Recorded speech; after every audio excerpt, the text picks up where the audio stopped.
Равшан Азатович, айтсаңыз, мен могул жерде бере турган ушул пособие боюнча болуп атат да, ошодон пайдаланып. Пособияны жылда баягы балдар үчүн документ тапшырат да, туурабы? Туура. Бир жыл алгандан кийин дагы тапшырат да. Туура. Мага Талдысуу айылынан ошо кайрылуу болду да, пособие боюнчачы 5-6 баласы барларчы. Бул баягы билесиздерби, Алай районунда Талдысуу, Сакогория болот. Сары Ташты билсеңиз керек. Чоң Алайга кетип аткандагы айыл болуп эсептелинет. Алардын кайрылганы бүгүнкү күндө ошол пособияга баягындай айтып атыптыр да, силер бул пособие алганын ордуна бир чакан бизнес ачкыла, же моундай кылгыла, пособие албагыла дегенде бир таризде бүгүнкү күндө документтерин албай кыйнап атыптыр. Мындайча айтканда бербей атыптыр. Себеп?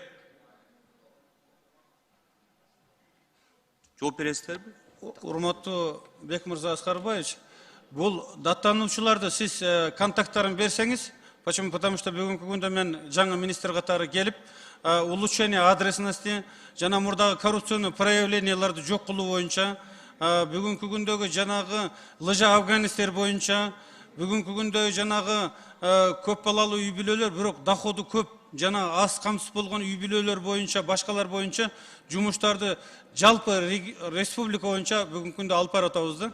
Сиз азыр айтып аткан маселе боюнча сиз фамилиясын, атын, контактын берсеңиз, мен жардамчым сизге жолугат. Бул боюнча я разберусь. Сиз рахмат. Азыр негизинен түшүндүңүзбү маселени? Ооба. Рахмат, чоң рахмат. Себеби ал жакта мындай бизнес ачкыдай жогорку зонада эч нерсе жок. Болгон ал жакта ушул мал чарбасы менен гана алектенишет. Анан жакшы, Кудайга шүгүр, баягы кендерибиз бар, ошо менен да иш алып барышат. Анан дагы мына экинчи маселе, 103-чү беренеге көңүлүңүздөрдү бургум келет да.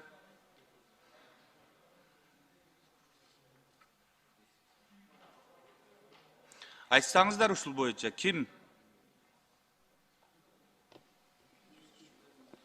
Түнкү убактагы жумушка акы төлөө боюнча 103-чү берене. Айтсаңыз ошо, ооба. Эгерде кызматкер бизде эмгек кодексинде жазылган 96-чы беренеде ар бир уюмдун эмгек акы төлөө системасы эмгек келишими же коллективный договорлар менен жөнгө салынат. Эгерде кызматкер эмгек келишимин түзгөндө ошол жерде жазылат да, режими саат канчадан саат канчага чейин иштейт. Эгерде кызматкер өзүнүн негизги жумушунан сырткары түнкү убакта иштесе, анда ага кошумча акча төлөнөт.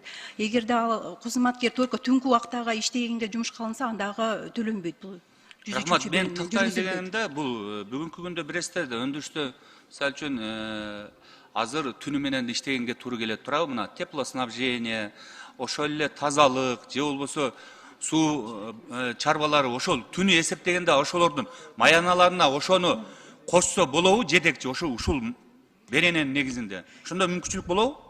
Ооба, эгерде өзүнүн эмгек келишиминде бекитилген убактысынан сырткары түнкү убакта иштесе, анда кошумча акча төлөнүшү керек аларга. Демек кошалат, маяна берсе болот. Ушул берененин негизинде. Кошулушу керек. Же албетте багы ишке кирип атканда келишим түзүлүш керекпи?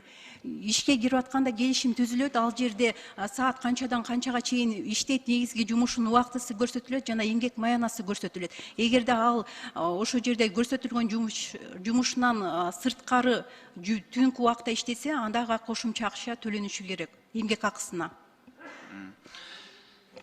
Бул жерде Бекмырза Аскарбаевич, эгерде күндүзү жумушчу күндүзү иштеп туруп, кечкиге эгерде жанагы жумушту дополнительно иштей турган болсо, жалпак тил менен айтканда 1,5 эсе, 2 сааттын ичинде 1,5 эсе төлөнөт, калган сааттарды 2 эсе төлөнөт күндүзүнө караганда. Вот ушундай это самый процентном соотношении 2 эсе жогору төлөнөт.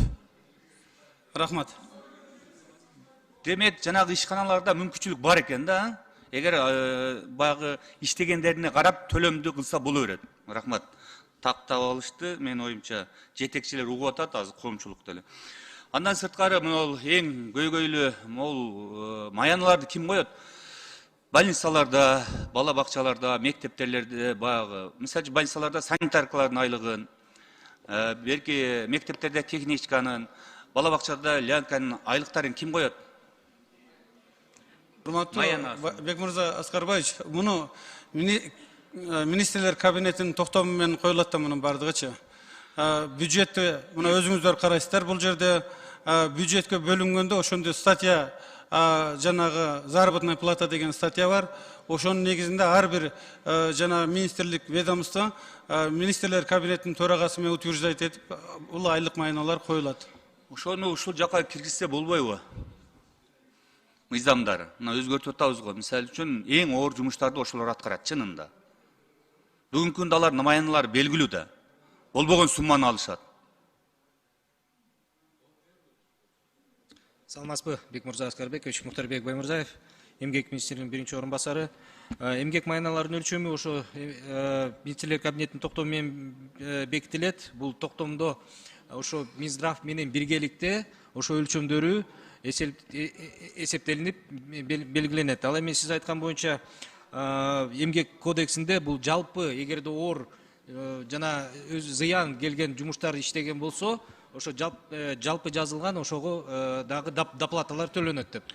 Мен айтайын деген туура айтып атасыз. Ушул жерге өзгөчө кылып киргизип койсо да, себеби эң оор жумуштарды ошолор аткарат да. Болбойбу?